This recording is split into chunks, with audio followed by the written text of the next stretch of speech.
the podcast, where our mission is to offer thoughtful and inspiring parenting and educational programming. We are committed to producing impactful podcasts that add value to conversations around education, student advocacy, and parental challenges. My name is Heather Moore, and I'm the head of school at Strelitz International Academy in Virginia Beach, and I will be your host. I have over 28 years of experience in independent schools, with 8 years as a head of school and 20 years serving as an independent school chief financial officer. I also have raised 2 children, one finishing medical school and one starting law school, and have been married to my wonderful husband for over 31 years. Joining us on today's episode is Naomi Limor Sedek, President and CEO of the Tidewater Jewish Foundation. Naomi will share her expertise on the power and impact of philanthropy, not only for SIA, but for the greater community. Welcome, Naomi. Thank you, Heather, for having me today. I'm looking forward to our conversation. We're so happy to have you here. So before we begin talking about philanthropy and foundations and giving and all this good stuff, tell us a little bit about yourself. Sure. So I've joined the Tidewater Jewish Foundation about 4 years ago during the pandemic. I had come from background in the Jewish Federation, Jewish Foundation space, working on annual development, and then I moved into relationship management through long-term gift planning. I have found that to be a really meaningful space to be working in, because the truth is that our community really does need long-term assets for its continued growth and sustainability. Yes, absolutely. I forgot you started during the pandemic. Was it really 2020 or? July 17th, 2020. Wow. Pre-vaccine even. So, wow. Yeah, the whole place was shut down basically. Yeah, that's a tough time to start. It was a challenging time, but the community really was a welcoming environment, and most people met with me on Zoom. That's great. Yeah. Love it. All right, so let's dive in. Can you tell us a little bit about the mission and the vision of the Tidewater Jewish Foundation? Sure. So the Tidewater Jewish Foundation operates on the Jewish values of tikkun olam and repairing the world, as well as tzedakah. And we are dedicated to creating permanent resources for the Tidewater Jewish community. Mm-hmm. We house the endowments of most of our Jewish organizations in the community. And we're also in the space of educating our community, from the youngest to the oldest, about the gift of tzedakah and the gift of charity, and how you can be philanthropic and live your Jewish values. Love that. Do you know what inspired the creation of the foundation way back in the day? So the foundation is celebrating its 40th year this year. Wow, that's incredible. And my understanding is that originally the foundation was established by several families that wanted to have a safety net under the annual campaign of the Jewish Federation. Okay. And so each family pledged about $1 million to the foundation. And when the foundation reached $2 million in assets, it became its own organization. Okay. And since that time, the foundation has certainly grown, and we now house the endowment dollars of about 11 organizations in the community, including the school, including SIA. And we have about $140 million under management at the Tidewater Jewish Foundation. Okay, fabulous. Mm-hmm. So how do you define philanthropy? What does that mean to you?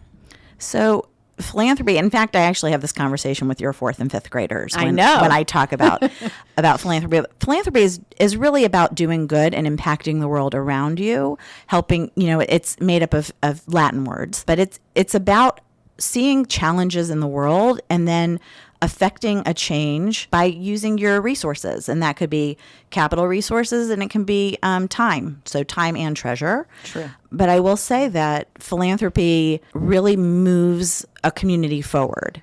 It's beyond the government space, and it's beyond the organizational business sphere, and it's the volunteer side of how the world moves forward. Okay.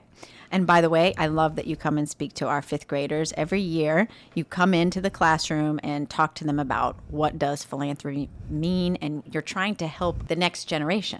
Sure, but when I come in to see your students, they are so prepared. It's really a wonderful conversation because they understand the Jewish curriculum around it, like the Maimonides Tikkun ladders. Olam is one of our core values. Yes, and one of the Maimonides ladders of giving, and how you can give grudgingly or you can give with your whole heart, and it giving with recognition or giving without recognition. So there's a lot prescribed in Jewish tradition about giving. And your students are very aware of the world around them. They are. And so it was really interesting. A lot of the times I asked the question, what do you see that are challenges in your community or in your world? And they recognize it. They might talk about the person standing on the street who needs help, right? Or their friends who might be bullied outside in the world. So they're very aware of needs, and then also coming up with solutions on how to address them. I mean, that's one of our goals, is to raise students, young people who are kind, respectful, caring citizens of the world. So we want them to be very aware of the world around them. We want them to have a global mindset. So that's a very important part of our curriculum. Right. And for the students to be aware that, you need to make sure, your family needs to make sure that they're taking care of themselves, right? Like these are the concentric circles of giving, that you're taking care of yourselves, you're taking care of your community, and then you're looking at your greater community, right? Yeah. And recognizing that until you are secure or capable, that you should help take care of your family first and then go beyond that. So one of the things, you were saying about educating young people, one of the things that we talk about all the time is money management. Right. So if you are thinking about earning a lemonade stand or earning a paycheck, that you think about your savings, what it costs to live, and then what is your charitable intent beyond that, and sort of dividing up your resources in that way from a very early age. Financial literacy. Yes. I love it. Love it, love it. Okay, so how about if we change course a little bit and talk about what are some examples of the impact TJF has had on SIA that you are familiar with? Yeah, so, since 2016, through our community impact grants process, the school has actually received about $145,000 amazing of grants for various programs, things that you've identified as being really important. Yeah. It's not for operational needs. These are beyond your annual campaign needs, but things that we can make a difference on. So one of the grants that really sticks in my mind is the working kitchen, the experiential kitchen, Yes. That you created so that all your students of all ages could effectively create meals, learn about nutrition, incorporated the garden space, and it was really like a full curriculum based, and it was a small part that we did, but it was really nice to have that impact, that the kids could prepare these meals in the space. And an impact it definitely has had. I mean, we are in there cooking every single day, and I think we even talked about how it was sort of a farm to table situation where we were going to take produce from our garden, bring it inside, cook with it, make snacks with it for our kids. And there's so much involved in there. There's math, there's science, it goes beyond what your expectations could really be. And then further, it goes into action because we can also take some of those items that we've made and give them to others in need. Right. We can also take from the garden and give it to the food pantry or JFS, which we do on a regular basis. But that cooking center is really a core in the school. So it's really been fabulous for our students and our teachers. So thank you. That's definitely sticks out in my mind. Well, that's great. I will share that with the grants committee. Yes. That I'll share this podcast actually, that they can hear it. It's a huge impact. I mean, honestly, it's hard for me to even think about all of the grants that we've received from the foundation. But over the years, there's just been so many things. It's countless, really. We've had playground things. We've had... Well, the outdoor learning environment. Yes, the outdoor learning environment, which actually is benefiting the whole campus. The whole campus community because everybody gets to use the pavilion. There's just so many things, and we've very much appreciated the support that we get from TJF, and we feel it all the time.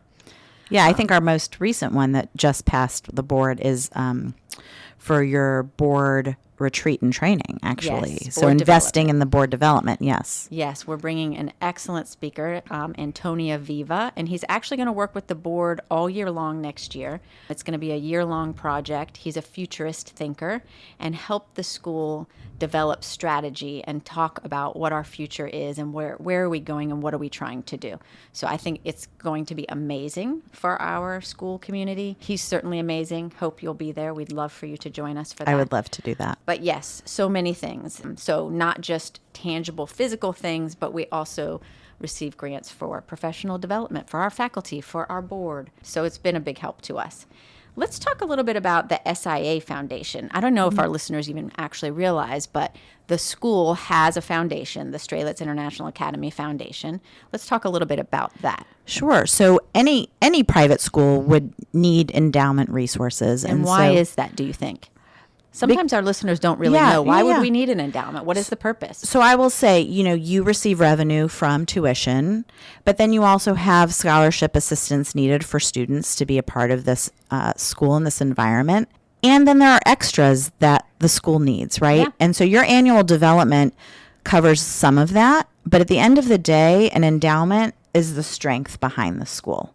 To be able to have 20% of your operating budget, that's the goal, coming from your endowment would lessen the burden of the annual campaign, but also enhance what you're able to offer year in and year out. And so the SIA Foundation started, I'm not even sure exactly the year. I've only been here 4 years.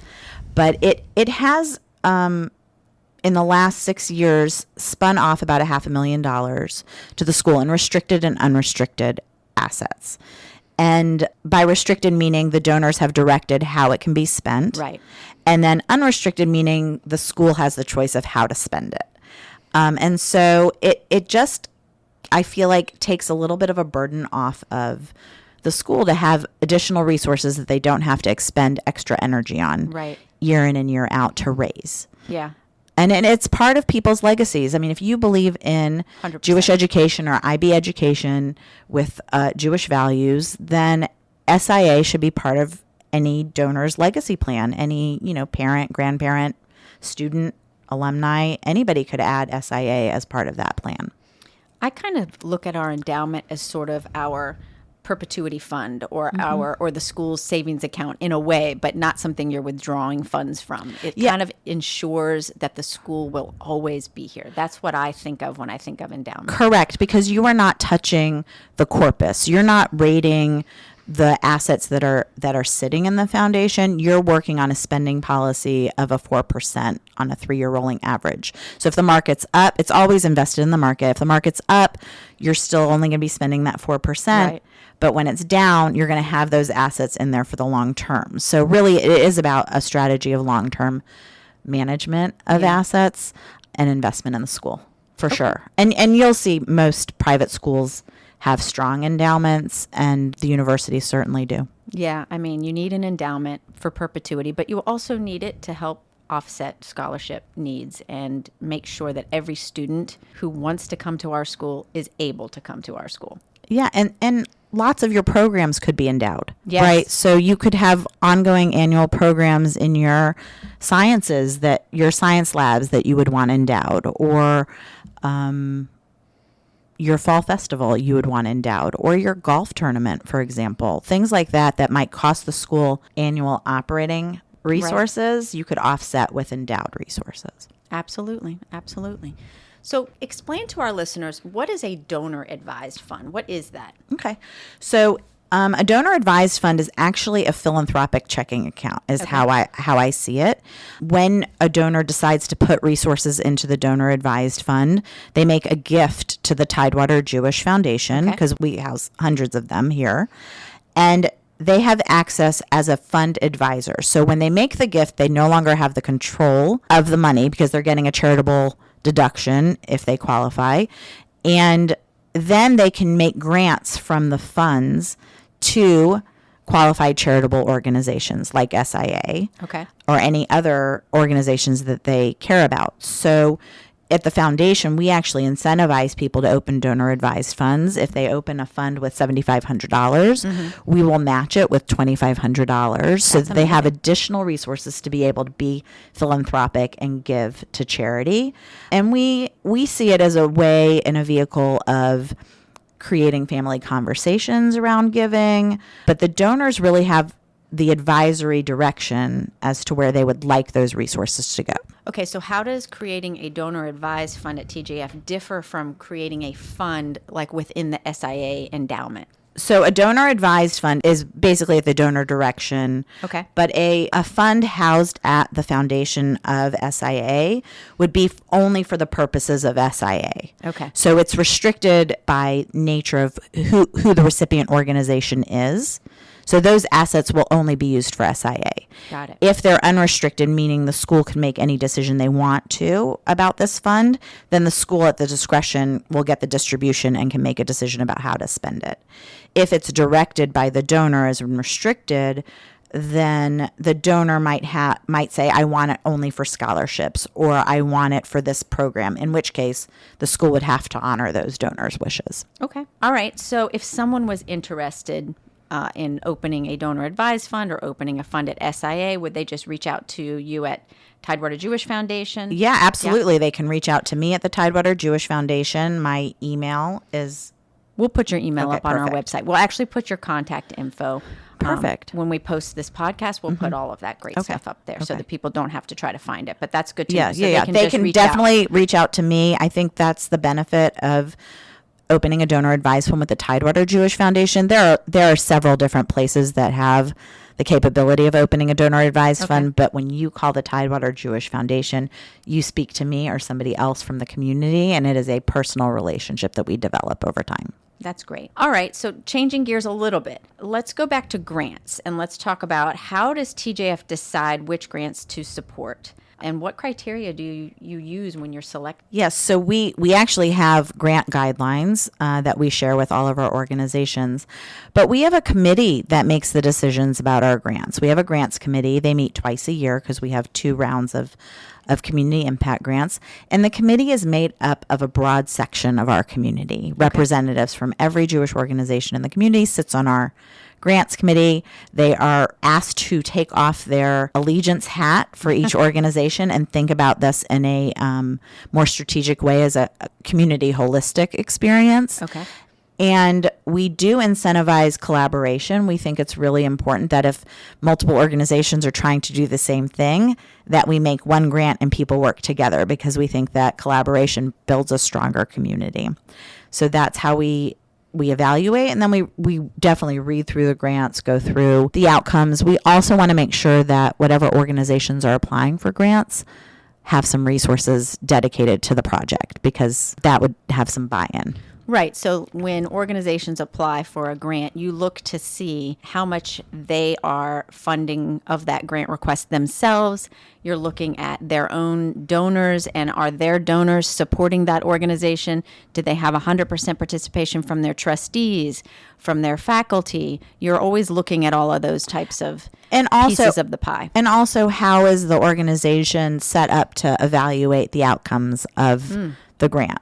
We really do like to read the impact reports, wanting to make sure that these resources are making a difference. The resource we have available for community impact grants, and these are grants to Jewish organizations in the community. It's not available to the broader community. It really is about impacting the Jewish community.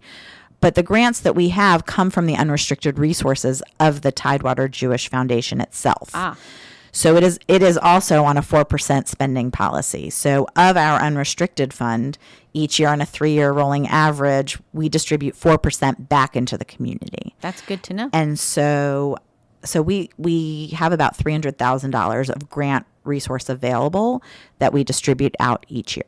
Okay, that's amazing. And it's good to know where it comes from, because I think most people probably don't really know, where is this grant money? And is it, some limitless bucket of money that you guys are up there like, ooh, who can we give this to? I wish it was limitless. Well, we all wish it was limitless. But I will say that, we also would like to grow that endowment, because it helps us impact the community in a greater way. Yeah, absolutely. So how do you measure the effectiveness of TJF itself? So, and interestingly enough, just like SIA went through a strategic plan, we also just completed our strategic planning process. And we have a strategy roadmap to look at the different pillars and key initiatives for each year for the next 3 to 5 years. And so we are measuring against that roadmap as to how the impact we're making within our agencies, the number of legacy gifts we're able to secure, the assets under management, how many multi-generational families are we engaging in these conversations? Do we interact with the professional advisory community in the area? Are we penetrating that market, for example? Are they aware of what Tidewater Jewish Foundation has to offer to some of their clients? And are we getting calls or referrals that way? That's great. We find that we work really, if we have donors who are working with advisors, we are partners around the table as the charitable advisor. Okay. That's good.